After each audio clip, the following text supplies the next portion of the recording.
be joined by Elizabeth Lopez, Jennifer Seawright, and Gemaline Sunga.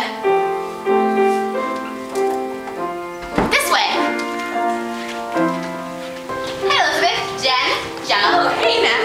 You guys ready to start the show? Yeah, I guess so. Sure. Alright, this way.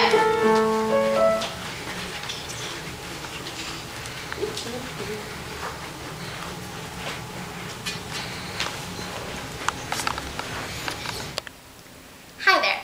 Now, to determine whether Oedipus the King is a tragedy as set by the guidelines of Aristotle, we will discuss 5 major topics. The first being, what action is imitated by Sophocles, if any, the magnitude and structure of the play, reversal and recognition in how and as it pertains to Oedipus the King, the evocation of pity and fear, and the type of tragedy that Oedipus is.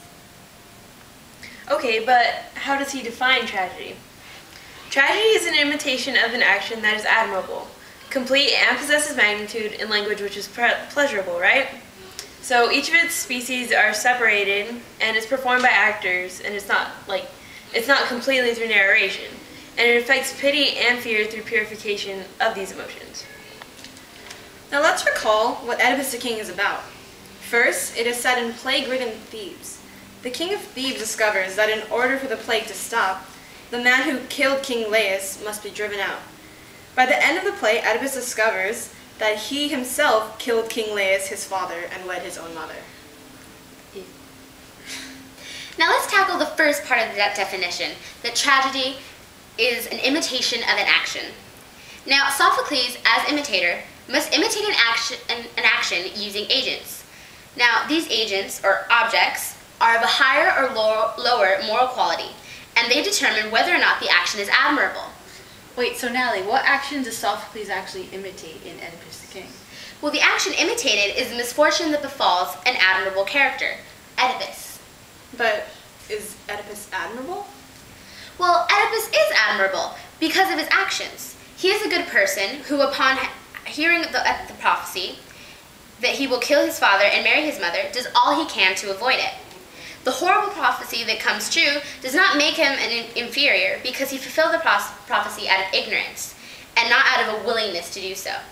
Okay, so now that we've established that Oedipus is admirable, what about the completeness and proper magnitude of the play itself? Well, Oedipus is complete because it has a beginning, a middle, and an end. The beginning has nothing that precedes it, but something that proceeds it. The middle has something that precedes it and proceeds it, while the end has something that precedes it and nothing that proceeds it.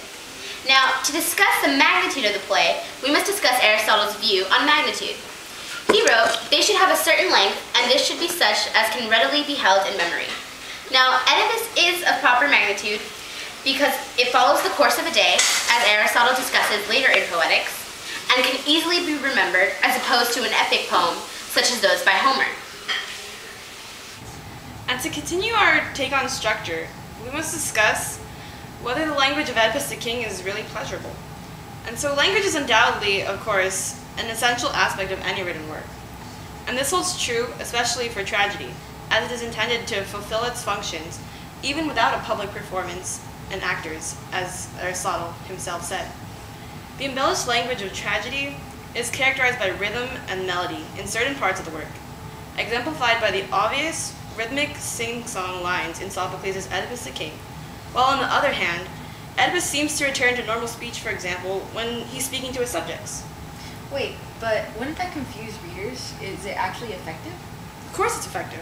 In order for such diction to be effective, the appropriate blend of the commonplace and the ornamental must be used, as Sophocles does with the language of character-character dialogue and his usage of metaphor and extended language. However, the danger of using both types of language is a possibility of unnecessarily making ornamental the commonplace.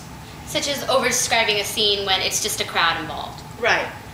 In spite of this, because we've already established that the magnitude of Oedipus the King is of the appropriate length, this danger isn't a problem for Sophocles. This maintenance of clarity is of the utmost importance, as it is, according to Aristotle, the most important quality in diction. With this combination of the standard and the non-standard, Sophocles is able to preserve the dignity of his language. Exactly. Fascinating. Well, that concludes the first half of our show, so here's a quick word from our sponsors.